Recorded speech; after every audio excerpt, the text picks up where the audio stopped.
How did a fruit that was once used as pig feed become a staple food in many parts of the world? Breadfruit, the name intrigues most people who are not familiar with the fruit. It was Captain Bligh, on his second voyage to Jamaica in 1793, who brought around 350 breadfruit trees.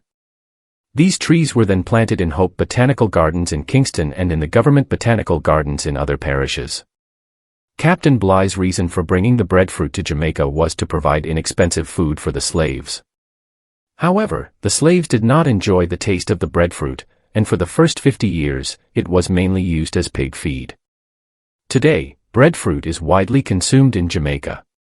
There are two main varieties: the white heart, which is ideal for adding to soups or boiling and eating with various meats, and for making punches, and the yellow heart, which is best suited for roasting. There is a well-known saying in Jamaica that goes, "If we eat too much breadfruit, we will become coward."